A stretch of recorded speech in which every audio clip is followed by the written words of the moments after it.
ನಾವು ಈ ದಿನಗಳಲ್ಲಿ ಯೂದನ ಪತ್ರಿಕೆಯನ್ನು ಧ್ಯಾನ ಮಾಡ್ತಾ ಇದ್ದೇವೆ. ಅಲ್ಲಿ ಯೂದನು ಹೇಳುವಂಥ ಮಾತುಗಳನ್ನು ಗಮನಿಸುವಾಗ ಆ ದೇವಿನ ಜನರ ಪ್ರಬೋಧಿಸುವ ರೀತಿ ಪ್ರಿಯರೇ ಎಂಬುದಾಗಿ ನೀವಾದರೂ ಅಂತ ಹೇಳಬೇಕಾದರೆ ನಾವು ದೇವರ ಮಾರ್ಗದಲ್ಲಿ ಸತ್ಯತೆಯಲ್ಲಿ ಜೀವಿಸಬೇಕೆಂಬಂಥ ಒಂದು ಒತ್ತಡ ಜವಾಬ್ದಾರಿಕೆ ಒಳಪಡಿಸಿ ಆತನು ಹೇಳ್ತಿರುವಂಥ ಮಾತನ್ನು ನಾವು ನೋಡ್ತೇವೆ. ನಾವು ಕಳೆದ ಒಂದು ಕಾರ್ಯಕ್ರಮದಲ್ಲಿ ನಾವು ಆಲೋಚನೆ ಮಾಡ್ತಾ ಬಂದೆವು. ಏನಂದರೆ ಅಲ್ಲಿ ಒಂದು ವಿಶೇಷವಾದ ಸಂಘ, ನೀವಾದರೂ ಪ್ರಿಯರೇ ನೀವಾದರೂ ನಿಮಗಿರುವ ಅತೀ ಪರಿಶುದ್ಧವಾದ ಕ್ರಿಸ್ತ ನಂಬಿಕೆಯನ್ನು ಆಧಾರ ಮಾಡಿಕೊಳ್ಬೇಕು. ನಮ್ಮ ಆಧಾರ ಬೇರೆ ಯಾವ ಸಂಗತಿಗಳಲ್ಲ, ಲೋಕ ಸಂಗತಿಗಳಲ್ಲ, ಆಸ್ತಿ ಅಲ್ಲ, ನನ್ನ ಕುಟುಂಬ ಅಲ್ಲ, ಬೇರೆ ಯಾವ ವ್ಯಕ್ತಿ ಅಲ್ಲ. ಮೈ ಫೌಂಡೇಶನ್, ಮೈ ಬೇಸ್ ಏನಂತ ಹೇಳಿದ್ರೆ ಎಲ್ಲ ಸಂಗತಿಗಳು ಏನಂದರೆ ಕ್ರಿಸ್ತ ನಂಬಿಕೆಯಲ್ಲಿ, ಯೇಸು ಕ್ರಿಸ್ತನಲ್ಲಿ ನಾವು ನೆಲೆಗೊಳ್ಳಬೇಕೇ ಹೊರತು ಬೇರೆ ಯಾವುದಲ್ಲ ಎಂಬುದಾಗಿ ನಾವು ನೋಡ್ತೇವೆ. ಯಾವಾಗ ನನ್ನ ಆಧಾರ ನನ್ನ ಜೀವಿತದಲ್ಲಿ ಯೇಸು ಕ್ರಿಸ್ತನಿಗೆ ಒಳಪಟ್ಟವನಾಗಿ, ಆತನಲ್ಲಿ ಐಕ್ಯವುಳ್ಳವನಾಗಿ, ಯೇಸು ಕ್ರಿಸ್ತ ನೆಲೆಗೊಂಡವನಾಗಿ ಜೀವಿಸುವಾಗ ಮಾತ್ರ ಭದ್ರವಾಗಿರುತ್ತೇನೆ, ಸ್ಥಿರವಾಗಿರ್ತೇನೆ ಮತ್ತು ಜಯದ ಜೀವಿತದಲ್ಲಿ ನಾವು ಜೀವಿಸ್ತೇನೆ. ಇಲ್ಲದೆ ಹೋದರೆ ಬೀಳ್ತೇವೆ ಪ್ರಿಯರೇ. ಈ ದಿವಸದಲ್ಲಿ ಅನೇಕರಿಗೆ ಆಧಾರ ಯಾವುದು ಅಂತ ಹೇಳಿದ್ರೆ ಅವರ ಆಸ್ತಿ, ಅವರ ಪೊಸಿಷನ್, ಅವರ ಮನಿ, ಸ್ಟೇಟಸ್, ಅವ್ರ their family. There are so many things. They neglected the God's word. ಯೇಸು ಕ್ರಿಸ್ತನ ವಾಕ್ಯಗಳನ್ನು ಮರೆತಿದ್ದಾರೆ. ನಂಬಿಕೆಯಲ್ಲಿ, ಯೇಸು ಕ್ರಿಸ್ತ ನಂಬಿಕೆಯಲ್ಲಿ ಇಳಿದಂಥವರಾಗಿದ್ದಾರೆ, ಭ್ರಷ್ಟರಾಗಿದ್ದಾರೆ. ಅನೇಕ ವಿಷಯದಲ್ಲಿ ನೋಡ್ತೇವೆ. ಪ್ರಿಯರೇ, ಇದು ಯಾವುದು ಮುಖ್ಯ? ನಮ್ಮ ಜೀವಿತ ನಿತ್ಯ ನಿರಂತರವಾಗಿರುವಂಥ ಸ್ಥಿತಿ ಯಾವುದು? ನಿತ್ಯ ನಿರಂತರವಾಗಿ ನಮ್ಮನ್ನು ಪರಲೋಕಕ್ಕೆ ನಡೆಸುವಂಥ ಸಂಗತಿ ಯಾವುದು? ನಮ್ಮ ಭವಿಷ್ಯತ್ ಯಾವುದ್ರ ಮೇಲೆ ನೆಲೆಗೊಳ್ಳಬೇಕಾಗಿದೆ ಈ ದಿವಸದಲ್ಲಿ ಪ್ರಿಯರೇ? ದೇವರ ವಾಕ್ಯ ಸತ್ಯತೆ ಪ್ರತ್ಯೇಕವಾಗಿ ನಮ್ಗೆ ಹೇಳ್ತದೆ. ಯೂದನು ಅದನ್ನು ಮತ್ತು ಪ್ರತಿಯೊಬ್ಬರು ಅಪೋಸ್ತಲರು ಬರೆದಂಥ ಪತ್ರಿಕೆಗಳು ನೋಡ್ತಾ ಬರಬೇಕಾದ್ರೆ ಕ್ರಿಸ್ತ ನಂಬಿಕೆಯನ್ನು ಆಧಾರ ಮಾಡಿಕೊಂಡು ದೃಢವಾಗಿ ನಿಲ್ರಿ. ಶ್ರೇಷ್ಠವಾದಂಥ ಅದಕ್ಕೋಸ್ಕರ ಪೌಲನು ಹೇಳಬೇಕಾದ್ರೆ 1 ತಿಮೋಥಿ 6ನೇ ಅಧ್ಯಾಯದಲ್ಲಿ 12ನೇ ವರ್ಷದಲ್ಲಿ ಓದ್ತಾ ಬರಬೇಕಾದ್ರೆ ಏನಂದರೆ ಅಲ್ಲಿ ಶ್ರೇಷ್ಠವಾದ ಕ್ರಿಸ್ತ ನಂಬಿಕೆಯವರು ಮಾಡ್ತಕ್ಕಂಥ ಶ್ರೇಷ್ಠ ಹೋರಾಟವನ್ನು ಮಾಡು, ನಿತ್ಯ ಜೀವನ ಹಿಡಿದುಕೋ. ಭಾಳ ಪ್ರಾಮುಖ್ಯವಾದಂಥ ಸತ್ಯವನ್ನು ಅಲ್ಲಿ ಪೌಲನು ಹೇಳುವಂಥ ಮಾತು.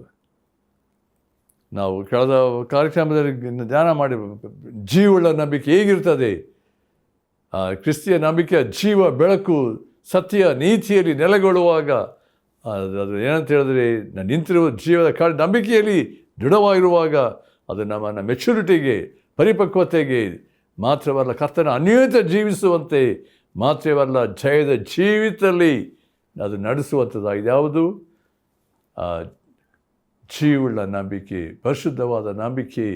ಅದನ್ನು ಆಧಾರ ಮಾಡಿಕೊಳ್ಳುವಾಗ ನಾವು ಏನಾಗ್ತೇವೆ? ಭಕ್ತಿಯಲ್ಲಿ ದಿನೇ ದಿನೇ ಏನಾಗ್ತದೆ? ದೇರ್ ವಿಲ್ ಬಿ ಪ್ರೋಗ್ರೆಸ್, ಅಭಿವೃದ್ಧಿ ಇರ್ತದೆ.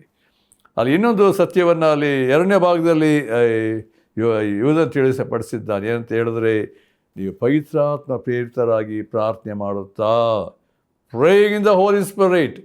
ಅದು ಅಲ್ಲಿ ಪ್ರಾಮುಖ್ಯವಾಗಿ ಈ ದಿವಸ ನಾವು ಧ್ಯಾನ ಮಾಡಬೇಕಾದ ವಿಷಯ. ದೇವರು ಇದನ್ನು ವಾಕ್ಯವನ್ನು ಆಶೀರ್ವದಿಸಿಕೊಳ್ಳಿ. ಪ್ರಾರ್ಥನೆ ಮಾಡೋಣ. ನಮ್ಮ ಪ್ರೀತಿಯುಳ್ಳ ತಂದೆಯಾದ ದೇವರೇ, ನಿನ್ನ ವಾಕ್ಯ ಸತ್ಯತೆಗಳಿಗಾಗಿ ಸ್ತೋತ್ರಪ್ಪ. ನಾವು ನಿಂತಿರುವುದು ನಂಬಿಕೆಯಲ್ಲಿರಪ್ಪ. ಯಾವುದೇ ರೀತಿ ಗರ್ವಪಡುವುದಕ್ಕೆ, ಹೆಚ್ಚಿಸ್ಕೊಳ್ಳೋದಕ್ಕೆ ಸಾಧ್ಯತೆ ಯಾವುದೂ ಇಲ್ಲ. ಅನೇಕರ ಜೀವಿತ ಯಾವುದೇ ಮೇಲೆ ನೆಲೆಗೊಂಡಿದೆ ಕರ್ತನೆ. ಈ ಕಾರ್ಯಕ್ರಮ ಕೇಳುವಂಥ ಅನೇಕರ ಜೀವಿತ ನೀನೆಲ್ಲವನ್ನು ಬಲ್ಲೆ ಕರ್ತನೆ. ಯಾರು ಮೋಸ ಹೋಗದಂತೆ ಅಪ್ಪ, ನಮಗೆ ಆಧಾರ ನಮ್ಮ ಕರ್ತನಾದ ಯೇಸು ಕ್ರಿಸ್ತನೇ ಆಗಿರಬೇಕು. ಆತನ ವಾಕ್ಯ, ಆತನಲ್ಲಿ ನೆಲೆಗೊಂಡವರಾಗಿ, ಆತನ ಐಕ್ಯವುಳ್ಳವರಾಗಿ ಜೀವಿಸುವಂತೆ ಒಬ್ಬೊಬ್ಬರನ್ನು ಸತ್ಯದ ಮಾರ್ಗದಲ್ಲಿ ನಡೆಸಪ್ಪ. ಸೈತಾನ ಆಲೋಚನೆ ಕಾರ್ಯಗಳಿಂದ ಬಿಡುಗಡೆ ಮಾಡು. ನೀವು ಸತ್ಯವನ್ನು ತಿಳಿಯುವರಿ, ಸತ್ಯವನ್ನು ಬಿಡುಗಡೆ ಮಾಡ್ತದೆ ಅಂತ ಹೇಳಿರುವಾಗ ದೇವರೇ, ನಿನ್ನ ಮಾರ್ಗದಲ್ಲಿ ಒಬ್ಬೊಬ್ಬರನ್ನು ನಡೆಸು. ಯಾರು ಕಾರ್ಯಕ್ರಮ ಕೇಳ್ತಿದ್ದಾರೆ ಒಬ್ಬೊಬ್ಬರ ಹೃದಯದಲ್ಲಿ, ಆಂತರ್ಯದಲ್ಲಿ ಕ್ರಿಸ್ತ ನಂಬಿಕೆಯಲ್ಲಿ ದೃಢವಾಗಿ ನಿಲ್ಲುವುದು ಮಾತ್ರ ಅಲ್ಲಪ್ಪ, ಪವಿತ್ರಾತ್ಮ ಪ್ರೇರಿತರಾಗಿ ಪ್ರಾರ್ಥಿಸುವಂಥ ಜೀವಿತಕ್ಕೆ ಒಬ್ಬೊಬ್ಬರನ್ನು ನಡೆಸು ಎಂಬುದಾಗಿ ನಾವು ಬೇಡ್ತೇವೆ. ಯೇಸು ಕ್ರಿಸ್ತನ ಹೆಸರನ್ನು ಬೇಡಿಕೊಳ್ತೇವೆ ತಂದೆಯೇ, ಆಮೇನ್. ನಾವು 20ನೇ ವರ್ಷದಲ್ಲಿ ನಾವು 2ನೇ ಭಾಗದಲ್ಲಿ ಅದನ್ನು ಆಲೋಚನೆ ಮಾಡಬೇಕಾದ್ರೆ ಪ್ರಾಮುಖ್ಯವಾಗಿ ಇಲ್ಲಿ ಯೂದನು ಹೇಳುವಂಥದ್ದು ಏನಂದರೆ, ಪವಿತ್ರಾತ್ಮ ಪ್ರೇರಿತರಾಗಿ ಪ್ರಾರ್ಥನೆ ಮಾಡಬೇಕು ಎಂಬುದಾಗಿ. ಪ್ರಾರ್ಥನೆ ಮಾಡುತ್ತಾ ಅಂದರೆ ಪ್ರೆಸೆಂಟ್ ಕಂಟಿನ್ಯೂಯಸ್ ಟೆನ್ಸ್ ನೋಡ್ತೇವೆ. ಈ ವಾಕ್ಯವನ್ನು ಕೇಳುವಂಥ ಪ್ರಿಯರೇ, ನಿಮ್ಮ ಪ್ರಾರ್ಥನೆಯ ಜೀವಿತ ಯಾವ ರೀತಿ ಉಂಟು ಈ ಸಮಯದಲ್ಲಿ? ವೈಯಕ್ತಿಕ ಜೀವಿತ, ನಿನ್ನ ಕುಟುಂಬದ ಜೀವಿತ. ನಿಮ್ಮ ಕುಟುಂಬದ ಪ್ರಾರ್ಥನೆ ಉಂಟು ನಿಮ್ಮಲ್ಲಿ? ಕುಟುಂಬವಾಗಿ ಪ್ರಾರ್ಥಿಸುವಂಥ ಅಭ್ಯಾಸ ಮಾಡ್ತಾ ಇದ್ದೀರೋ? ಸಭೆಯ ಪ್ರಾರ್ಥನೆ ಯಾವ ರೀತಿ ಉಂಟು? ಸಭೆಯಾಗಿ ಸೇರಿ ಪ್ರಾರ್ಥನೆ ಮಾಡುವ ಸಾಧ್ಯತೆ ಉಂಟು? ಪ್ರಾರ್ಥನೆ ಇಳಿದಂಥ ಜೀವಿತ, ಬರಡಾದ ಜೀವಿತ, ಸತ್ವವಾದಂಥ ಸಂಗತಿಗಳು ಎಂಬುದಾಗಿ ನೋಡ್ತೇವೆ. ದೇವರು ಹೇಗೆ ತಾನೇ ಕಾರ್ಯ ಮಾಡೋ ಸಾಧ್ಯ ಉಂಟು? ದೇವರ ಅನ್ಯೋನ್ಯತೆ ಹೇಗೆ ಜೀವ ಸಾಧ್ಯ ಉಂಟು? ಪ್ರಾರ್ಥನೆ ಒಬ್ಬ ವ್ಯಕ್ತಿಯ ಉಸಿರಾಟ ಎಂಬುದಾಗಿ ನೋಡಬೇಕಾದರೆ ನಾವು ದೇವರೊಡನೆ ಮಾತಾಡುವಂಥದ್ದು, ದೇವರೊಡನೆ ಸಂಪರ್ಕಿಸುವಂಥದ್ದು, ಆ relationship. How you are going to build up the relationship with our Lord Jesus Christ? 2 ways. One is the God's word, one is a prayer life. ಎರಡು ಸತ್ಯಗಳು ಎಷ್ಟರ ಮಟ್ಟಿಗೆ ನನ್ನ ಜೀವಿತದಲ್ಲಿ ಕರ್ತನೊಡನೆ ಆ ಸಂಬಂಧ ಬೆಳೆಸಿಕೊಳ್ತೇವೆ. ಎಡೆಬಿಡದೆ ಪ್ರಾರ್ಥಿಸುವಾಗ, ಎಡೆಬಿಡದೆ ಕರ್ತನನ್ನು ಆಶ್ರಯಿಸುವಾಗ, ನನ್ನ ದೃಷ್ಟಿ ಯಾವಾಗಲೂ ಕರ್ತನ ಕಡೆಗೆ ಇರುವಾಗ, ಕರ್ತನನ್ನೇ ಬೇಡಿಕೊಳ್ಳುವಾಗ ಅದೇನು ಮಾಡ್ತದೆ? ನಾವು ಕರ್ತನಲ್ಲಿ ನೆಲೆಗೊಳ್ಳುವಂತೆ, ಬಲಗೊಳ್ಳುವಂತೆ ಅದು ಪ್ರಾರ್ಥನೆ ಜೀವಿತ ನಮ್ಮನ್ನು ಬಲಪಡಿಸುವಂಥದ್ದಾಗಿದೆ. ಇಲ್ಲಿ ಒಂದು ಉತ್ಕೃಷ್ಟವಾದಂಥ ಒಂದು ಮಾತನ್ನು ಯೂದ ತಿಳಿಯಪಡಿಸಿದ್ದಾನೆ. ನಮ್ಮ ಪ್ರಾರ್ಥನೆ ಹೇಗಿರಬೇಕಂತೆ?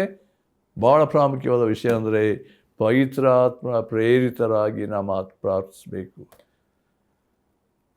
ಬರೇ ಪ್ರಾರ್ಥನೆ ಅಂತ ಹೇಳಿದ್ರೆ ಏನೋ ಒಂದು ಗಿಣಿಪಾಠದ ಆ ರೀತಿ ಅಲ್ಲ.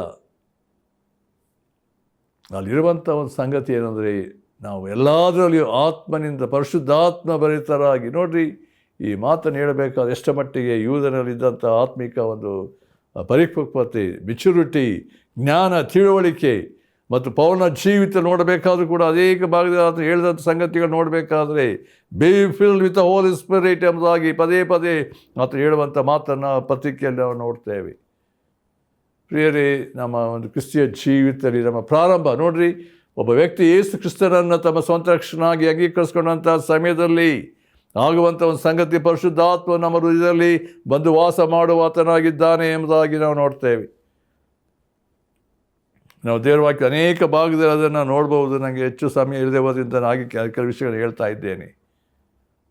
ಆದ್ದರಿಂದ ಇಲ್ಲಿ ಪ್ರತ್ಯೇಕವಾಗಿ ಆತನು ಹೇಳಬೇಕಾದರೆ ನಮ್ಮ ಕ್ರಿಸ್ತಿಯ ಜೀವಿತದಲ್ಲಿ ಪ್ರಾಮುಖ್ಯವಾಗಿ ನಾವು ಗಮನಿಸಬೇಕಾದಂಥ ಸಂಗತಿ ಏನಂತ ಹೇಳಿದ್ರೆ, ಪವಿತ್ರಾತ್ಮನಿಂದ ಪ್ರೇರಿತರಾಗಿ ಪ್ರಾರ್ಥಿಸಬೇಕಾದರೆ ಇದು ದೊಡ್ಡ ಸಬ್ಜೆಕ್ಟ್. ಆದರೆ ಕೆಲವು ಸಂಗತಿಗಳನ್ನು ನಾನು ಈ ಸಮಯದಲ್ಲಿ ಹೇಳಲಿಕ್ಕೆ ಇಷ್ಟಪಡುವಂಥವನಾಗಿದ್ದೇನೆ. ಮೊದಲನೇ ಸತ್ಯ ಏನಂದರೆ, ಯೇಸು ಕ್ರಿಸ್ತನು ಯಾರು ತಮ್ಮ ಹೃದಯ ಸ್ವೀಕರಿಸ್ತಾರೋ ಅವರಲ್ಲಿ ಆಗುವಂಥ ಒಂದು ಸಂಗತಿ, ಯೇಸು ಕ್ರಿಸ್ತನು ಒಡೆಯ ಯಜಮಾನಾಗಿದ್ದಾನೆ ಅವನು ಬರುವಾಗ ಅಲ್ಲಿ ಪರಿಶುದ್ಧಾತ್ಮನ ಒಂದು ಪ್ರವೇಶ ಪ್ರತ್ಯೇಕವಾಗಿ ಅದನ್ನು ನಾವು ನೋಡುವಂಥವರಾಗಿದ್ದೇವೆ. ದೇವರ ಆತ್ಮನ ಇದ್ದಾನೆ ಎಂಬುದಕ್ಕೆ ನಾವು ಇರುವಂಥ ಸಾಕ್ಷಿ, ದೃಢತೆ ಏನು ಎಂಬುದನ್ನು ನಾವು ಪ್ರತ್ಯೇಕವಾಗಿ ಕಂಡುಕೊಳ್ಬೇಕಾಗಿದೆ. ನಾವು ನಂಬಿಕೆ ಮೂಲಕವಾಗಿ ಕೃಪೆಯಿಂದ ರಕ್ಷಿಸಲ್ಪಟ್ಟಿದ್ದೇವೆ, ಒಂದು ಸತ್ಯ ಉಂಟು. ಎರಡನೇದಾಗಿ ಪರಿಶುದ್ಧಾತ್ಮನ ಬರುವಿಕೆ, ನನ್ನ ಹೃದಯದಲ್ಲಿ ಒಂದು ಮಾರ್ಪಾಡುವಿಕೆ, ಚೇಂಜ್, ನ್ಯೂ ಕ್ರಿಯೇಷನ್. ಒಬ್ಬ ದೇವರ ವಾಕ್ಯ ಅದೇ ಹೇಳ್ತದೆ, ಒಬ್ಬರು ಕ್ರಿಸ್ತನಿದ್ದು ನೂತನ ಸೃಷ್ಟಿಯಾದರೆ ಪೂರ್ವ ಸ್ಥಿತಿ ಹೋಗಿ ಎಲ್ಲ ನೂತನವಾಯಿತು. How this transformation takes place in a sinner's life? Only when the Spirit of God enters in my life, He will totally brings a new change. I will be a new person in Jesus Christ. ಪ್ರಿಯರೇ, ಇದು ಭಾಳ ಪ್ರಾಮುಖ್ಯವಾದ ಅನುಭವ. ಇದು ನನ್ನ ಜೀವಿತ ಅನುಭವಿಸಿದ್ದೇನೆ. That is my experience. All these years, ನಾನು 16ನೇ ವರ್ಷದಲ್ಲಿ ಯೇಸು ಕ್ರಿಸ್ತನ ಕಂಡುಕೊಂಡಂಥ ಸಮಯದ ಯೇಸು ಕ್ರಿಸ್ತನ ಜೀವಿತ ಬಂದಾಗ ಆದಂಥ ಅನುಭವ, ಅದನ್ನು ಹೇಳಬೇಕಾದ ಎಷ್ಟ ಮಟ್ಟಿ ದೇವರಾತ್ಮನ ನಡೆಸುವಿಕೆ, ದೇವರಾತ್ಮನ ಇದ್ದಾನೆ ಅಂತ ಖಚಿತವಾದಂಥ ದೃಢತೆ, ದೇವರಾತ್ಮನ ಯಾವಾಗಲೂ ಹೇಳುತ್ತೆ, ದೇವರೇ ನನ್ನ ಆತ್ಮನ ತುಂಬಿಸಿ ಆತ್ಮಭರಿತನಾಗಿ, ಅದೇ ನನ್ನ ಪ್ರತಿದಿನಿತ್ಯ ಪ್ರಾರ್ಥನೆ ಆಗಿದೆ. ನಾವು ರೋಮರ ಪತ್ರಿಕೆ ನಾವು 8ನೇ ಅಧ್ಯಾಯದಲ್ಲಿ ಇರುವ ಸತ್ಯವನ್ನು ನಾವು ನೋಡಬೇಕಾದ್ರೆ ಗೊತ್ತುಂಟದು, ಅನೇಕ ವಾಸನೆ ಓದಿದ್ದೇವೆ ಅದನ್ನು. ರೋಮರ ಪತ್ರಿಕೆ 8ನೇ ಅಧ್ಯಾಯದಲ್ಲಿ ಅಲ್ಲಿ 14ನೇ ವರ್ಷದಲ್ಲಿ ಇರುವಂಥ ಸತ್ಯತೆ ಏನಂತ ಹೇಳಿದ್ರೆ, ಅಲ್ಲಿ ಯಾರ್ಯಾರು ದೇವರಾತ್ಮದಿಂದ ನಡೆಸಿಕೊಳ್ಳುತ್ತಾರೋ ಅವರೇ ಅವರ ಬೇರೆಯವರು ಯಾರೂ ಅಲ್ಲ. ದೇವರಾತ್ಮನಲ್ಲಿದ್ದಂಥ ಸಂಗತಿ ಇರುವಂಥ ಸಂಗತಿ 16 ವರ್ಷದ ಓದಬೇಕಾದ್ರೆ ಗೊತ್ತಾಗ್ತದೆ. ಏನಂದರೆ, ನೀವು ತಿರುಗಿ ಭಯದಲ್ಲಿ ಬೀಳುವ ಹಾಗೆ ದಾಸನ ಭಾವವನ್ನು ಹೊಂದಿದವರಲ್ಲ, ಮಗನ ಭಾವವನ್ನು ಹೊಂದಿದವರಾಗಿದ್ದೀರಿ. ಈ ಭಾವದಿಂದ ನಾವು ದೇವರನ್ನು ಅಪ್ಪಾ ತಂದೆ ಎಂಬುದಾಗಿ ಕೂಗ್ತೇವಂತೆ, ಕರೀತೇವೆ. ಸಾಕ್ಷಿ ಅದೇ ಪವಿತ್ರಾತ್ಮ 16ನೇ ವರ್ಷ ನೋಡ್ರಿ, ನಾವು ದೇವರ ಮಕ್ಕಳಾಗಿದ್ದೇವೆ ಎಂಬುದಕ್ಕೆ ಪವಿತ್ರಾತ್ಮನೇ ನಮ್ಮ ಆತ್ಮದೊಂದಿಗೆ ಸಾಕ್ಷಿ ಕೊಡ್ತಾನೆ. ಅದು ಭಾಳ ಪ್ರಾಮುಖ್ಯವಾದ ಸಂಗತಿ. ನಾವು ದೇವರ ಮಕ್ಕಳಾಗಿದ್ದೇವೆ ಎಂಬುದನ್ನು ನಾವು ಹೇಳಬೇಕಾದ್ರೆ ಇರ್ತಕ್ಕಂಥ ಒಂದು ಸ್ಥಿತಿ ಏನಂದರೆ, ಇರುವಂಥ ಸಂಗತಿ ರುಜುವಾತು ಏನಂತ ಹೇಳಿದ್ರೆ, ಪರಿಶುದ್ಧಾತ್ಮನು ನಮ್ಮ ಆತ್ಮದೊಂದಿಗೆ ಸಾಕ್ಷಿ ಕೊಡ್ತಾರೆ. ಈ ವಿಟ್ನೆಸ್ ಅತ್ ಎಸ್ is my child, is my daughter. ಪರಿಶುದ್ಧಾತ್ಮನು ನಮ್ಮ ಕೂಡ ಮಾತಾಡುವವನಾಗಿದ್ದಾನೆ ಪ್ರಿಯರೇ. ಇದು ಅನುಭವ ನಮ್ಗೆ ಬೇಕು. ಇದು ಆತ್ಮಿಕ ಜೀವಿತದಲ್ಲಿ ಬೆಳೀತಾ ಬರುವಾಗ ಮೊದಲೇ ಅದಕ್ಕೋಸ್ಕರ ಯುವದರು ಹೇಳಬೇಕಾದ್ರೆ, ನೀವು ಕ್ರಿಸ್ತ ನಂಬಿಕೆಯನ್ನು ಆಧಾರ ಮಾಡಿಕೊಂಡು ಭಕ್ತಿ ಅಭಿವೃದ್ಧಿ ಹೊಂದುತ್ತಾ ಬರುವಾಗ ನೀವು ಪ್ರಾರ್ಥಿಸುವಂಥ ಸಮಯದಲ್ಲಿ ಆಗುವಂಥ ಒಂದು ಸಂಗತಿ ಏನಂದರೆ ಕನ್ಫರ್ಮೇಷನ್. ಪರಿಶುದ್ಧಾತ್ಮ ನಿಮ್ಗೆ ಏನು ಮಾಡ್ತಾನೆ, ನೀವು ದೇವರ ಮಗನಾಗಿದ್ದೀರಿ, ಮಗಳಾಗಿದ್ದೀರಿ, ಇದು ನಿಮ್ಮ ರುಜುವಾತುಪಡಿಸಿ ನೀವು ಆತ್ಮಿಕ ರೀತಿ ಬೆಳೆಯುವಂತೆ ಮಾಡುವನಾಗಿದ್ದಾನೆ. ಇದು ಒಂದು ನಾಣ್ಯದ ಎರಡು ಮುಖಗಳು. ಕ್ರಿಸ್ತ ನಂಬಿಕೆ, ಪರಿಶುದ್ಧಾತ್ಮನ ಕಾರ್ಯ ನಮ್ಮ ಹೃದಯಲಾಗುವಂಥದ್ದು ಏನಂದರೆ ಹೌ ವಿ ಗ್ರೋ ಸ್ಪಿರಿಚುವಲಿ ಎಂಬುದಾಗಿ ಇಲ್ಲಿ ಯೂದನ್ನು ತಿಳಿಸ್ತಿರುವಂಥ ಸಂಗತಿಗಳು ಎಂಬುದಾಗಿ ನಾವು ನೋಡ್ತೇವೆ. ಅದರಿಂದ ನಾವು ಇದನ್ನು ಪ್ರತ್ಯೇಕವಾಗಿ ಗಮನಿಸಬೇಕಾದ ಗಲಾತ್ಯ 3:14 ನಾವು ನೋಡಬೇಕಾದ್ರೆ ಒಂದು ಮಾತು, ಗಲಾತ್ಯ ಸಭೆಯಲ್ಲಿ ನಾನಾ ಸಮಸ್ಯೆಗಳಿತ್ತು, ಪರಿಶುದ್ಧ ಆತ್ಮನ ಬಗ್ಗೆ ಅಲ್ಲಿ ಅನೇಕ ಗೊಂದಲ ಇತ್ತು ಎಂಬುದಾಗಿ ನಾವು ನೋಡ್ತೇವೆ. ಅಲ್ಲಿ 3ನೇ ಅಧ್ಯಾಯದಲ್ಲಿ 14ನೇ ವರ್ಷದಲ್ಲಿ ಒಂದು ಮಾತು ಹೀಗೆ ಬರೆಯಲ್ಪಟ್ಟಿದೆ, ಏನಂದರೆ ದೇವರು ವಾಗ್ದಾನ ಮಾಡಿದ ಆತ್ಮನು ನಮಗೆ ನಂಬಿಕೆಯ ಮೂಲಕ ದೊರಕುವಂತೆ ಕ್ರಿಸ್ತನು ನಮ್ಮ ನಿಮಿತ್ತ ಶಾಪವಾಗಿ ಧರ್ಮಶಾಸ್ತ್ರದಲ್ಲಿ ಹೇಳಿರುವ ಶಾಪದೊಳಗಿಂದ ನಮ್ಮನ್ನು ಬಿಡಿಸಿದನು ಎಂಬುದಾಗಿ ನೋಡ್ತೇವೆ. ಇರಬೇಕಾದ ಸತ್ಯ ಏನಂತ ಹೇಳಿದ್ರೆ, ದೇವರು ವಾಗ್ದಾನ ಮಾಡಿದ ಆತ್ಮನು ನಮಗೆ ನಂಬಿಕೆಯ ಮೂಲಕವಾಗಿ ದೊರಕುವಂತೆ ಮಾಡಿದ್ದಾನೆ. ಇದರಲ್ಲಿ ಅನೇಕ ಕನ್ಫ್ಯೂಷನ್, ಅನೇಕ ಇದುಂಟು. ಏನಂದರೆ ಡಾಕ್ಟ್ರಿನ್ಸ್ಗಳು, ಬೇರೆ ಬೇರೆ ಬೋಧನೆಗಳು ಉಂಟು. ಆದರೆ ಇರುವ ದೇವರವಾಗಿ ಸತ್ಯತೆ ಏನಂದರೆ, ಒಬ್ಬ ವ್ಯಕ್ತಿಗೆ ಪರಿಶುದ್ಧಾತ್ಮನು ದೊರಕುವುದು ಹೇಗೆ? ಪರಿಶುದ್ಧಾತ್ಮನು ನಮಗೆ ನಂಬಿಕೆ ಮೂಲಕವಾಗಿ ನಮ್ಮ ಹೃದಯ ಪ್ರವೇಶಿಸುವಾಗ ನಮ್ಮಲ್ಲಾಗುವಂಥ ಒಂದು ಕಾರ್ಯ ಪರಿಶುದ್ಧಾತ್ಮ. ಅಂದರೆ ಪಾಪಿ ಎಂಬ ಅರಿಕೆ ಮಾಡಿ ಯೇಸುವನ್ನು ನಮ್ಮ ಹೃದಯ ಸ್ವೀಕರಿಸುವಾಗ ಯೇಸು ಕ್ರಿಸ್ತ ನಮ್ಮನ್ನು ನೂತನ ಸೃಷ್ಟಿಯನ್ನಾಗಿ ಮಾಡ್ತಾರೆ. ಪರಿಶುದ್ಧಾತ್ಮನ ಕಾರ್ಯ ಅಂದರೆ ಪಾಪ, ನೀತಿ, ನ್ಯಾಯ ತೀರ್ಪುಗಳ ಅರಿವನ್ನು ಹುಟ್ಟಿಸುವವನಾಗಿದ್ದಾರೆ. ಯಾರು? ಪರಿಶುದ್ಧಾತ್ಮನ ಕಾರ್ಯ. ನನ್ನ ಸ್ವಂತ ಜ್ಞಾನದಿಂದ, ನನ್ನ ಸ್ವಂತ ಶಕ್ತಿಯಿಂದ ಆಗುವಂಥದ್ದಲ್ಲ. ನಾನು ಪಾಪಿ ಎಂಬ ಸಂಗತಿ ಅರಿವು ಉಂಟಾಗಿ ಮಾಡುವಂಥದ್ದೇ ಪರಿಶುದ್ಧಾತ್ಮನು.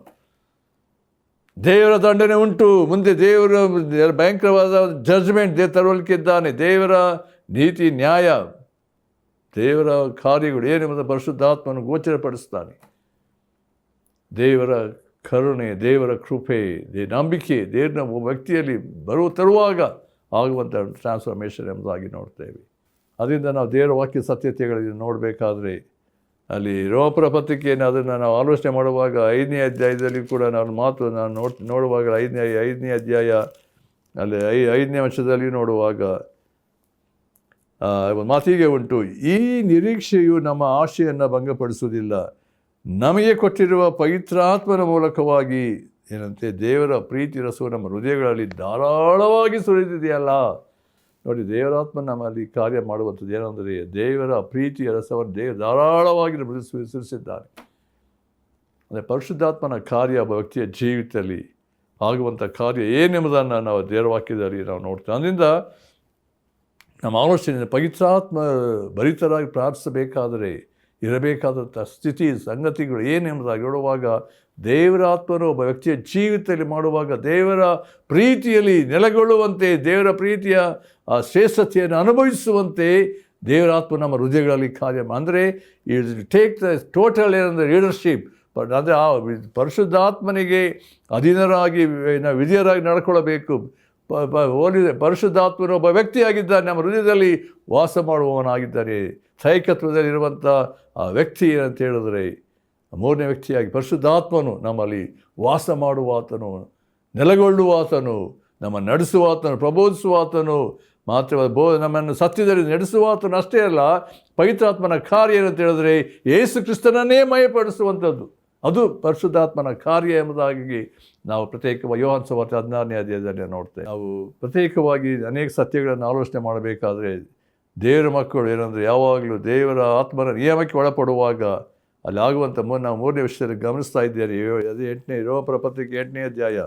ನಾನು ಎಷ್ಟು ಮಟ್ಟಿಗೆ ರೋಮಪುರ ಪತ್ರಿಕೆ ಓದ್ತೇನೆ ಅಷ್ಟು ಮಟ್ಟಿಗೆ ನಾನು ದೇವರ ಆಶೀರ್ವಾದ ಹೊಂದಿದ್ದೇನೆ. ಈ ಪ್ರತ್ಯೇಕವಾಗಿ 8ನೇ ಅಧ್ಯಾಯ ಹೆಚ್ಚಿನ ರೀತಿಯಲ್ಲಿ ನನಗೆ ಎಷ್ಟು ಸಾರಿ ಓದಿದ್ದೇನೆ ಗೊತ್ತಿಲ್ಲ. ಆದರೆ ಈ 8ನೇ ಅಧ್ಯಾಯದಲ್ಲಿ ಇರ್ತಕ್ಕಂಥ ಒಂದು ಆತ್ಮಿಕ ನಿಯಮ ನೋಡ್ತೇವೆ. ಒಬ್ಬ ವ್ಯಕ್ತಿ ನಿಜವಾದಂಥ ಜಯದ ಜೀವಿತದಲ್ಲಿ ಜೀವಿಸಬೇಕಾಗಿರ್ತಕ್ಕಂಥ ದೇವರು ಮಾಡಿರುವಂಥ ಒಂದು ಕಾರ್ಯ ಏನೆಂಬುದನ್ನು ಅಲ್ಲಿ ಒಂದು ಮಾತು ಉಪಯೋಗಿಸಲ್ಪಟ್ಟಿದ್ದೇನೆ. 8ನೇ ಅಧ್ಯಾಯ 2ನೇ ವಚನ, 1ರಿಂದ ಓದ್ತೇನೆ, ಗಮನಿಸಿ. ಅಲ್ಲಿ, ಆದ್ದರಿಂದ ಕ್ರಿಸ್ತ ಯೇಸು ಕ್ರಿಸ್ತ ಇರುವವರಿಗೆ ಅಪರಾಧ ನಿರ್ಣಯ ಇಲ್ಲವೇ ಇಲ್ಲ. ನೋಡ್ರಿ, ಯಾಕೆಂದರೆ ಜೀವನುಂಟು ಮಾಡುವ ಪವಿತ್ರಾತ್ಮನಿಂದಾದ ನಿಯಮವು ನಿನ್ನನ್ನು ಪಾಪ ಮರಣಗಳಿಗೆ ಕಾರಣವಾದ ನಿಯಮದಿಂದ ಕ್ರಿಸ್ತ ಯೇಸುವಿನ ಮೂಲಕ ಬಿಡಿಸಿತು ಎಂಬುದಾಗಿ. ಭಾಳ ಪ್ರಾಮುಖ್ಯವಾದ ಮಾತು, ಸತ್ಯ. ಇಲ್ಲಿ ಪಾಪದ ನಿಯಮ ಉಂಟು, ಆಮೇಲೆ ದೇವರಾತ್ಮನ ನಿಯಮ ನೋಡ್ತೇವೆ, ಶರೀರದ ನಿಯಮ ಉಂಟು, ಮನಸ್ಸಿನ ನಿಯಮದ ಬಗ್ಗೆ ನಾನಾ ಸಂಗತಿಗಳನ್ನು ಇಲ್ಲಿ ಪೌಲನು ತಿಳಿಯಪಡಿಸಿದ್ದಾನೆ. ಒಬ್ಬ ವಿಶ್ವಾಸಿ ದೇವರ ಮಕ್ಕಳು ಅನುಸರಿಸಬೇಕಾದಂಥ ಸಂಗತಿ ಯಾವುದು ಅಂತ ಹೇಳಿದ್ರೆ, ನಾನು ಯಾವಾಗ ದೇವರ ಆತ್ಮನ ನಿಯಮಕ್ಕೆ, ಅಂದರೆ ದೇವರ ಆತ್ಮನ ಕಂಟ್ರೋಲ್ಗೆ, ಪರಿಶುದ್ಧಾತ್ಮನ ಹೇಳುವ ಮಾತಿಗೆ ಅಧೀನರಾಗಿ ವಿಧೇಯರಾಗುವ ನಿಯಮಕ್ಕೆ ಒಳಪಡುವಾಗ ಆಗುವಂಥ ಒಂದು ಪ್ರತಿಕ್ರಿಯೆ, ಆಗುವಂಥ ಒಂದು ಸಂಗತಿ ಏನಂತ ಹೇಳಿದ್ರೆ, ನಮ್ಮ ಜೀವಿತದಲ್ಲಿ ನನ್ನಲ್ಲಿರುವಂಥ ಪಾಪದ ತತ್ವ, ನನ್ನಲ್ಲಿರುವಂಥ ಪಾಪದ ಶಕ್ತಿ ಯಾವುದೇ ರೀತಿ ಕಾರ್ಯ ಮಾಡದಂತೆ ಆತ್ಮನ ನಿಯಮ ನಾನು ಏನು ಮಾಡಿ ಡಾಮಿನೇಟ್ ಮಾಡುವಂಥದ್ದಾಗಿದೆ ಎಂಬುದಾಗಿ. ನಾವು ರಕ್ಷಿಸಲ್ಪಟ್ಟರು ಅನೇಕ ವೇಳೆ ಪಾಪದ ತತ್ವ ನನ್ನಲ್ಲಿ ಇದ್ದೇ ಇರ್ತದೆ ಸಾಯುವವರೆಗೂ. ಅದಕ್ಕೋಸ್ಕರ ಪ್ರತ್ಯೇಕವಾಗಿರುವಂಥ ಸತ್ಯ ಏನು ಅಂತ ಹೇಳಿದ್ರೆ, ನಾನು ಯೇಸು ಕ್ರಿಸ್ತನೊಂದಿಗೆ ಕ್ರೀಡಿಸಲ್ಪಟ್ಟಂಥ ಅನುಭವ, ನಾನು ಯೇಸು ಕ್ರಿಸ್ತನೊಡನೆ ನಾನು ಸತ್ತಿದ್ದೇನೆ, ಕ್ರೀಡಿಸಲ್ಪಟ್ಟಿದ್ದೇನೆ, ಸತ್ತಿದ್ದೇನೆ, ಓಡಲ್ಪಟ್ಟಿದ್ದೇನೆ, ಯೇಸು ಕ್ರಿಸ್ತನಿಗೆ ಎಬ್ಬಿಸಲ್ಪಟ್ಟಿದ್ದೇನೆ. ಈ ಸತ್ಯ ಪರಿಶುದ್ಧಾತ್ಮನ ನಮಗೆ ತರುವಾಗ, ಆ ಪರಿಶುದ್ಧಾತ್ಮನ ನಿಯಮದಲ್ಲಿ ನಾನು ನೆಲೆಗೊಳ್ಳುವಾಗ ಪಾಪ ಅನ್ನುವಂಥದ್ದು ನನ್ನ ಮೇಲೆ ಅಧಿಕಾರ ನಡೆಸೋ ಸಾಧ್ಯತೆ ಇಲ್ಲವೇ ಇಲ್ಲ ಪ್ರಿಯರೇ. ಯಾಕೆ ಅನೇಕರ ಕ್ರಿಸ್ತಿಯ ಜೀವಿತ ಸೋಲುವಿಕೆ, ಅನೇಕ ದೇವರ ಮಕ್ಕಳು ಪಾಪದಲ್ಲಿ ಮುಂದುವರಿಯುವುದಕ್ಕೆ ದೇವರ ತಿಳುವಳಿಕೆ ಇಲ್ಲದೆ ಅನೇಕ ವೇಳೆ ಸಂಕಟ ಪಡುವವರು, ವೇದನೆ ಪಡುವವರು ಇದ್ದಾರೆ ಎಂಬುದಾಗಿ ನಾವು ನೋಡ್ತೇವೆ. ಯಾಕೆಂದರೆ ದೇವರ ಆತ್ಮನ ನಿಯಮ, ಪರಿಶುದ್ಧಾತ್ಮನ ನಮ್ಮಲ್ಲಿರುವಾಗ ಪರಿಶುದ್ಧಾತ್ಮ ನಿಯಮಕ್ಕೆ ಒಳಪಡುವುದಾದರೆ ಪರಿಶುದ್ಧಾತ್ಮನ ಹೇಗೆ ನಮ್ಮನ್ನು ಜಯದ ನಡೆಸ್ತಾನೆ ಎಂಬಂಥ ಸತ್ಯ ಅನೇಕರಿಗೆ ತಿಳುವಳಿಕೆ ಇಲ್ಲ ಎಂಬುದಾಗಿ ನೋಡ್ತೇವೆ. ದೇವರು ತಾನೇ ನಮಗೆ ಆತ್ಮಿಕ ಕಣ್ಣು ತೆರೆಯುವಂತೆ ಮಾಡಬೇಕು. ಪರಿಶುದ್ಧಾತ್ಮನ ಕಾರ್ಯ ಒಬ್ಬ ವಿಶ್ವಾಸಿಯ ಜೀವಿತದಲ್ಲಿ ನಮ್ಮನ್ನು ಏನು ಮಾಡ್ತದೆ, ಜಯದ ಜೀವಿತ ನಡೆಸುವಂಥದ್ದಾಗಿದೆ. ಅದಕ್ಕೋಸ್ಕರ ಅಲ್ಲಿ 8ನೇ ಅಧ್ಯಾಯ ಓದ್ತಾ ಬರಬೇಕಾದ್ರೆ ದೇವರಾತ್ಮನ ನಮ್ಮ ಇರುವಾಗ ಸಾಕ್ಷಿ ಕೊಡ್ತಾನಂತೆ. ಪರಿಶುದ್ಧಾತ್ಮನ ಕಾರ್ಯ ಏನಂತ ಹೇಳಿದ್ರೆ, ನಮಗೋಸ್ಕರ ಬೇಡುವನಾಗಿದ್ದಾನೆ ಅನ್ನೋ ವಾಕ್ಯ ಅನೇಕ ಸತ್ಯಗಳು ನೋಡ್ತೇವೆ. ಆ ಪ್ರಾರ್ಥನೆಯ ಜೀವಿತ ಅಂದರೆ ನರಳಾಟದಿಂದ ನಾವು ಏನು ಬೇಡಿಕೊಳ್ಳಬೇಕು ನಮ್ಗೆ ಗೊತ್ತಿರೋದ್ರಿಂದ ಪರಿಶುದ್ಧಾತ್ಮನೇ ನಮಗೋಸ್ಕರ ಏನಾದರೆ ಬೇಡಿಕೊಳ್ಳುವನಾಗಿದೆ. ಅದೇ how the Spirit of God will help us to pray and seek the face of Jesus Christ. ಇದು ಭಾಳ ಪ್ರಾಮುಖ್ಯ. ಅದಕ್ಕೋಸ್ಕರ 8:27 ನೋಡ್ರಿ, ಆದರೆ ಹೃದಯಗಳನ್ನು ನೋಡುವಾತನಿಗೆ ಪವಿತ್ರಾತ್ಮನ ಮನೋಭಾವವು ಏನೆಂದು ತಿಳಿದದೆ, ಆ ಆತ್ಮನು ದೇವರ ಚಿತ್ತಾನುಸಾರವಾಗಿ ದೇವರ ಜನರಿಗೋಸ್ಕರ ಬೇಡಿಕೊಳ್ಳುವನೆಂದು ಆತನು ಬಲ್ಲನು. ನೋಡ್ರಿ, ಇವರು ಕ್ಯಾರೆಕ್ಟರ್ಸ್ ದೇವರ ಚಿತ್ತಕ್ಕನುಸಾರವಾಗಿ ಬೇಡಿಕೊಳ್ಳುವಂತೆ ಯಾರು, ಪರಿಶುದ್ಧಾತ್ಮ ನಮ್ಮನ್ನು ಏನು ಮಾಡ್ತಾನೆ, ನಡೆಸ್ತಾನೆ ಅನ್ನುವಂಥ ಸಂಗತಿಗಳು. 37ಕ್ಕೆ ಬರುವಾಗ ಆತನು ಹೇಳ್ತಿದ್ದಾನೆ ಅಂದರೆ, ನಮ್ಮನ್ನು ಪ್ರೀತಿಸಿದಾತರ ಮೂಲಕವಾಗಿ ನಾವು ಎಲ್ಲ ವಿಷಯಗಳಲ್ಲಿ ಪೂರ್ಣ ಜಯಶಾಲಿಗಳಾಗ್ತೇವೆ. ನೋಡಿರಿ, ಇದು ಜಯದ ಜೀವಿತಕ್ಕೆ ಪರಿಶುದ್ಧಾತ್ಮ ನಮ್ಮ ನಡೆಸುವಂಥ ರೀತಿ ಹೇಗೆ ಎಂಬುದನ್ನು ಈ ದೇವರ ವಾಕ್ಯದಲ್ಲಿ ನಾವು ನೋಡುವಂಥವರಾಗಿದ್ದೇವೆ. ಅದರಿಂದ ಪರಿಶುದ್ಧಾತ್ಮನ ಒಬ್ಬ ವ್ಯಕ್ತಿ, ಒಬ್ಬ ದೇವರ ಮಕ್ಕಳಿಗೆ ನೀಡುವಂಥ ಬಲ ಮಾತ್ರ, ಶಕ್ತಿ, ಸಾಮರ್ಥ್ಯ ಹೇಗೆ ಎಂಬುದನ್ನು ನಾವು ನೋಡ್ತೇವೆ. 2 ತಿಮೋಥಿ 1:7 ನೋಡುವಾಗ ಅಲ್ಲಿ ಪೌಲನು ಅದು ಒಂದು ಮಾತು ಹೇಳ್ತಿದ್ದಾನೆ, ದೇವರು ಕೊಟ್ಟಿರುವಂಥ ಆತ್ಮ ಬಲ, ಪ್ರೀತಿ, ಶಿಕ್ಷಣಗಳ ಆತ್ಮ ಹೊರತು ಹೇಳ್ತದ ಆತ್ಮವಲ್ಲ. ಪ್ರಿಯರೇ, ನಾವು ಹೇಡಿಗಳಲ್ಲ. ಅನೇಕ ಸೈತಾನ ಏನು ಮಾಡ್ತಿದ್ದೇವೆ, ನಾವು ಭಯಪಡಿಸುವುದಕ್ಕೆ, ನಾನಾ ಸಂಗತಿ ಕುಗ್ಗಿಸುವುದಕ್ಕೆ, ಮನಸ್ಸಿನಲ್ಲಿ ಅನೇಕ ರೀತಿಯ ಹೋರಾಟ, ನಾನಾ ಒಂದು ಏನಂದರೆ ಜಿಗುಪ್ಸೆ, ಚಿಂತೆಗಳು, ಬಾಧೆಗಳು, ಭಯಗಳನ್ನು ತಂದು ಹಾಕಿ ಕುಗ್ಗಿಸುವಂಥ ನಾವು ಅನೇಕ ವೇಳೆ ದೇವರ ವಾಕ್ಯ ಸತ್ಯತೆಗಳ ಮೇಲೆ ನೆಲೆಗೊಳ್ಳದಂತೆ, ಪರಿಶುದ್ಧಾತ್ಮನ ಕಾರ್ಯಗಳನ್ನು ಗಮನಿಸದಂತೆ, ಪರಿಶುದ್ಧಾತ್ಮನ ಇರುವಿಕೆ ಅನೇಕ ವೇಳೆ ನಮ್ಗೆ ತಿಳುವಳಿಕೆ ಇಲ್ಲದೆ ಇರುವಾಗ ಆಗುವಂಥ ಸಂಗತಿಗಳು ಸೈತಾನ ಡಾಮಿನೇಟ್ ಮಾಡ್ತಾನೆ ಅನೇಕ ಆಲೋಚನೆಗಳ ಮೂಲಕವಾಗಿ. ಆದ್ದರಿಂದ ದೇವರ ವಾಕ್ಯ ಹೇಳ್ತದೆ, ದೇವರು ಕೊಟ್ಟಿರೋ ಆತ್ಮ ಎಂಥದ್ದೇನೆಂದರೆ ಹೇಳಿದ್ರದ ಆತ್ಮ ಅಲ್ಲ ಪ್ರಿಯರೇ. ಅದಕ್ಕೋಸ್ಕರ ನೋಡ್ತೇವೆ ಅಪೊಸ್ತಲ ಕೃತ್ಯದಲ್ಲಿ 4ನೇ ಅಧ್ಯಾಯದಲ್ಲಿ ಅವರು ಒಟ್ಟಾಗಿ ಈ ಅಪೊಸ್ತಲರು ಸೇರಿ ಬಂದು ಒಂದೇ ಮನಸ್ಸಿನಿಂದ ಗಟ್ಟಿಯಾದ ಧ್ವನಿಯಿಂದ ಪ್ರಾರ್ಥನೆ ಮಾಡಿದರು. ಏಕ ಮನಸ್ಸಾಗಿ, oneness, one accord, they pray together. We see the total result in 31st verse. When they prayed, the place was shaken. They were filled with the Holy Spirit. They preached the word of God with boldness. ನೋಡ್ರಿ, ಯಾವಾಗ ನಾವು ವಿಶೇಷವಾಗಿ ಪರಿಶುದ್ಧಾತ್ಮ ಭರಿತ ಒಂದೇ ಮನಸ್ಸಿಂದ ಪ್ರಾರ್ಥಿಸುವಾಗ ಆಗುವಂಥ ಸನ್ನಿವೇಶ ಸಂಗತಿಗಳು ಹೇಗೆ ಇರ್ತದೆ ಎಂಬುದನ್ನು ಗಮನಿಸಬೇಕಾಗಿದೆ. ಈ ದಿನಗಳಲ್ಲಿ ಯಾಕೆ ನಮ್ಮ ಪ್ರಾರ್ಥನೆಯಲ್ಲಿ ಬಲ ಇಲ್ಲ, ಜೀವವಿಲ್ಲ, ಶಕ್ತಿ ಇಲ್ಲ? ಅನೇಕ ವೇಳೆ ಆತ್ಮಿಕ ನಿಯಮಗಳನ್ನು ತಿಳಿಯದೆ, ಆತ್ಮನ ಕಾರ್ಯ ಪರಿಶುದ್ಧಾತ್ಮನಿಗೆ ಒಡೆತನಕ್ಕೆ ಒಳಪಡದೆ ಹೋದ್ದರಿಂದ ಆಗಿರುವ ಸಂಗತಿಗಳನ್ನು ನೋಡ್ತೇವೆ. ಅದು ಇನ್ನೊಂದು ಸತ್ಯ ನಾನು ನೋಡಿ ಹೇಳಲಿಕ್ಕೆ ಇಷ್ಟಪಡ್ತೇನೆ. ಏನಂತ ಹೇಳಿದ್ರೆ, ಪರಿಶುದ್ಧಾತ್ಮ ಇರುವ ದೇವರಾತ್ಮನ ಫಲವನ್ನು ನಾವು ಬಿಡುವಂತೆ ಮಾಡ್ತೇವೆ. ಅದು 5:22 ನೋಡ್ತೇವೆ. ದೇವರಾತ್ಮನಿಂದ ಉಂಟಾಗುವಂಥ ಫಲದ ಬಗ್ಗೆ ನಾವು ನೋಡ್ತೇವೆ. ದೇವರ ಮಕ್ಕಳಲ್ಲಿ ಅದು ಕಾಣುವಂಥದ್ದು. ಯಾರು ದೇವರಾತ್ಮ ನಡೆಸ್ಕೊಳ್ತಾರೋ ಅವರು ಇರುವ ಸಾಧ್ಯತೆ ಉಂಟು. ಎಫೆಸ ಪತ್ರಿಕೆ ಅಂದರೆ ಪವಿತ್ರಾತ್ಮ ಭರಿತರಾಗಿ ನಾವು ಪ್ರಾರ್ಥಿಸಬೇಕಾದರೆ, ಪವಿತ್ರಾತ್ಮ ಭರಿತರಾಗಬೇಕಾದ್ರೆ ಇರುವಂಥ ಒಂದು ನಡವಳಿಕೆ ಹೇಗಿರ್ತದೆ ಎಂಬುದನ್ನು ಎಫೆಸ ಪತ್ರಿಕೆ 5:18 ನೋಡ್ತೇವೆ. ಅದು ಇರುವ ಮದ್ಯಪಾನ ಮಾಡಿ ಮತ್ತರಾಗಬೇಡ್ರಿ, ಅದರಿಂದ ಪಡಿಂಗತನ ಹುಟ್ಟುತ್ತದೆ. ಆದರೆ ಪವಿತ್ರಾತ್ಮ ಭರಿತರಾಗಿದ್ದು ಏನಂತೆ, ಕೀರ್ತನೆಗಳಿಂದಲೂ ಆತ್ಮ ಸಂಬಂಧವಾದ ಪದಗಳಿಂದಲೂ ಒಬ್ಬರಿಗೊಬ್ಬರು ಏನಂತೆ ಮಾತಾಡಿಕೊಳ್ಳುತ್ತಾ ನಿಮ್ಮ ಹೃದಯಗಳಲ್ಲಿ ಕರ್ತನಿಗೆ ಗಾನ ಮಾಡುತ್ತಾ, ಕೀರ್ತನೆ ಆಡುತ್ತಾ, ಯಾವಾಗಲೂ ಎಲ್ಲ ಕಾರ್ಯಗಳಿಗೋಸ್ಕರ ನಮ್ಮ ಕರ್ತನಾದ ಯೇಸು ಕ್ರಿಸ್ತನ ಹೆಸರಿನಲ್ಲಿ ತಂದೆಯಾದ ದೇವರಿಗೆ ಸ್ತೋತ್ರ ಮಾಡುತ್ತಾ ಕ್ರಿಸ್ತನಿಗೆ ಭಯಪಡುವವರಾಗಿದ್ದು ಒಬ್ಬರಿಗೊಬ್ಬರು ವಿನಯವುಳ್ಳವರಾಗಿ ನಡೆದುಕೊಳ್ಳ್ರಿ. ನೋಡ್ರಿ, ಪರಿಶುದ್ಧಾತ್ಮ ಭರಿತರಾಗಿರುವುದಾದರೆ ನಮ್ಮ ನಡವಳಿಕೆ, ನಮ್ಮ ಜೀವಿತದ ಶೈಲಿ ಯಾವ ರೀತಿ ಇರ್ತದೆ ಎಂಬುದನ್ನು ಇಲ್ಲಿ ಪೌಲನು ಹೇಳ್ತಿದ್ದಾನೆ. ಅದೇ 6ನೇ ಅಧ್ಯಾಯ 18ನೇ ವರ್ಷದಲ್ಲಿ ಹೇಳ್ತಿದ್ದಾನೆ, 18ನೇ ವರ್ಷದಲ್ಲಿ ನೀವು ಪವಿತ್ರಾತ್ಮ ಪ್ರೇರಿತರಾಗಿ ಎಲ್ಲ ಸಮಯಗಳಲ್ಲಿ ಸಕಲ ವಿಧವಾದ ಪ್ರಾರ್ಥನೆಯಿಂದಲೂ ವಿಜ್ಞಾಪನೆಯಿಂದಲೂ ದೇವರ ಪ್ರಾರ್ಥಿಸಿ. It's our responsibility. ಇದು ನಮ್ಮ ಜವಾಬ್ದಾರಿ ಕೊಡಲ್ಪಟ್ಟಿದೆ. ಪರಿಶುದ್ಧಾತ್ಮ ಭರಿತರಾಗಿ ಜೀವಿಸಬೇಕಾದರೆ, ನಡ್ಕೊಳ್ಳಬೇಕಾದರೆ ಹೇಗಿರಬೇಕು ಎಂಬುದಾಗಿ ಪ್ರಾರ್ಥಿಸಬೇಕೆಂಬ ರೀತಿಯಲ್ಲಿ. ಪ್ರಿಯರೇ, ನಾನು ಕೊನೆಯದಾಗಿ ಹೇಳೋಕ್ಕೆ ಇಷ್ಟಪಡ್ತೇನೆ, ದೇವರು ತನ್ನ ಮಕ್ಕಳು ಇಷ್ಟಪಡುವಂಥ ಸಂಗತಿ ಏನಂದರೆ, ಎಲ್ಲ ಸಮಯದಲ್ಲಿ, ಎಲ್ಲ ಕಾಲದಲ್ಲಿ, 24 hours throughout our life time, 24/7 ಅಂತ ಹೇಳ್ತೀವಲ್ಲ ಅನೇಕ ಸಂಗತಿಯಲ್ಲಿ. God want that we should be filled with the Holy Spirit. ನಾವು ಪರಿಶುದ್ಧಾತ್ಮ ಭರಿತವಾದಂಥ ಸಾಧ್ಯತೆ ಉಂಟು. ಅನೇಕ ವೇಳೆ ನಮ್ಮ ಜೀವಿತ ಏರ್ತಗಳು, ಒಂದು ಬೆಳಗ್ಗೆ ಚೆನ್ನಾಗಿರ್ತೇವೆ, ಸಂಜೆ ನೋಡಿದ್ರೆ ಸಪ್ಪೆಯಾಗಿರ್ತೇವೆ. ಅನೇಕ ಹೋರಾಟ ಸಂಗತಿಗಳು, ಕಷ್ಟಗಳು, ಸಮಸ್ಯೆ, ಚಿಂತೆಗಳು, ಆಫೀಸ್ನಲ್ಲಿರ್ಬೋದು, ಮನೆಯಲ್ಲಿರ್ಬೋದು, ಮಕ್ಕಳ ಚಿಂತೆ ಇರ್ಬೋದು, ನಾನಾ ಸಂಗತಿಗಳು ನಮ್ಮನ್ನು ಸುತ್ತುಕೊಳ್ತದೆ. ಆದರೆ ಒಂದು ವಿಷಯ ಪ್ರಿಯರೇ, ನಮ್ಮಲ್ಲಿರುವಂಥ ದೇವರಾತ್ಮನು ಪರಿಶುದ್ಧಾತ್ಮನಿಗೆ ಒಳಪಡುವಾಗ, ಅಧೀನರಾಗುವಾಗ, ದೇವರಾತ್ಮನ ಸಹಾಯಕ್ಕೆ ಬೇಡಿಕೊಳ್ಳುವಾಗ ನಮ್ಮನ್ನೆಲ್ಲ ಸ್ಥಿತಿಗತಿಗಳಿಂದ ಬಿಡುಗಡೆ ಮಾಡಿ ನಾವು ಜಯದ ಜೀವಿತ ಕರ್ತನಾನಿಸುವಂತೆ, ಸಂತೋಷಿಸುವಂತೆ ದೇವರು ತನ್ನ ಕೃಪೆಯನ್ನು ನೀಡುವನಾಗಿದ್ದಾನೆ. ಅಂದರೆ ಪರಿಶುದ್ಧಾತ್ಮನಿಗೆ ನಾವೆಲ್ಲ ಸಂಗತಿಗೆ ಗೊತ್ತಿರುವಾಗ ನಾವು ದೇವರಾತ್ಮನ ಚಿತ್ತಕ್ಕೆ ಒಳಪಡಬೇಕು. ನಮ್ಮ ಹೃದಯಗಳಲ್ಲಾಗುವಂಥ ಸ್ಪರ್ಶತೆ, ಅನೇಕ ಸಂಗತಿಗಳು ಪರಿಶುದ್ಧಾತ್ಮ ನಮ್ಮಲ್ಲಿರುವಾಗ ಆ ಬೆಳಕು, ಜೀವ ಬಲವನ್ನು ನಾವು ದೇವರ ಅನ್ಯೋನ್ಯತೆಯಲ್ಲಿ ಜೀವಿಸುವಂತೆ ದೇವರು ನಮ್ಮನ್ನು ಎಲ್ಲ ಸಮಯದಲ್ಲಿ ದೇವರು ನಮ್ಮ ನಡೆಸುವಂಥವನಾಗಿದೆ. ಆದ್ದರಿಂದ ನಮ್ಮ ಜೀವಿತ ಇರಬೇಕು. ದೇವರೇ, ನಿನ್ನ ಸಾನ್ನಿಧ್ಯದಲ್ಲಿ, ನಿನ್ನ ಅನ್ಯೋನ್ಯತೆಯಲ್ಲಿ ನಾವು ಆತ್ಮಭರಿತರಾಗಿ ನೀನು ಆರಾಧಿಸುವಂತೆ, ನೀನು ಸಾಕ್ಷಿ ಕೊಡುವಂತೆ, ವಾಕ್ಯವನ್ನು ಹೇಳುವಂತೆ, ಆತ್ಮಬಲದಲ್ಲಿ ಜೀವಿಸುವಂತೆ, ವೈಯಕ್ತಿಕವಾಗಿ ನನ್ನ ಕುಟುಂಬದಲ್ಲಿ, ಸಭೆಯಲ್ಲಿ ನನ್ನ ಜೀವಿತ ಆತ್ಮಭರಿತವಾದಂಥ ಜೀವಿತವಾಗುವಂತೆ ಮಾರ್ಪಡಿಸಪ್ಪ.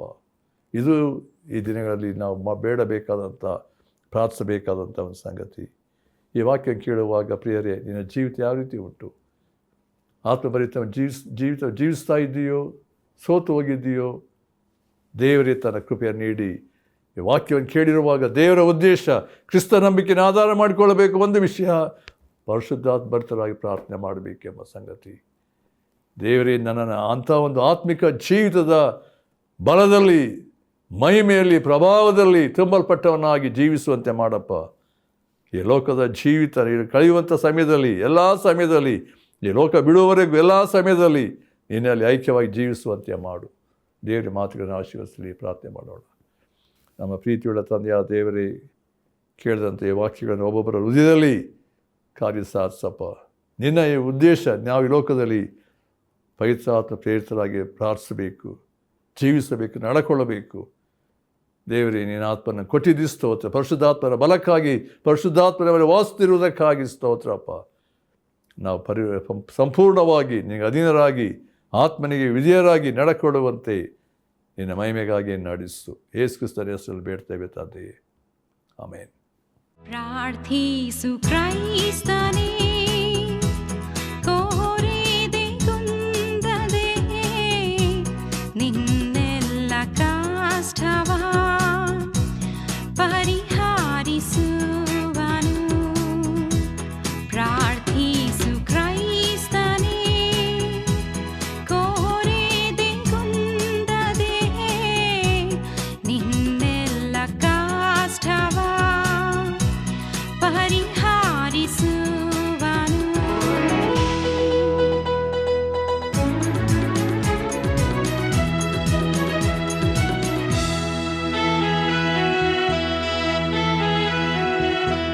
ನಿನ್ನ ಚಿಂತೆ ದುಃಖವು ಎಷ್ಟು ಘೋರವಿದ್ದರೂ, ಮನದಲ್ಲಿ ವೇದನೆ ನಿನ್ನ ಕಾಡುತ್ತಿದ್ದರೂ, ನಿನ್ನ ಚಿಂತೆ ದುಃಖವು ಎಷ್ಟು ಘೋರವಿದ್ದರೂ, ಮನದಲ್ಲಿ ವೇದನೆ ನಿನ್ನ ಕಾಡುತ್ತಿದ್ದರೂ, ಪ್ರಾರ್ಥಿಸು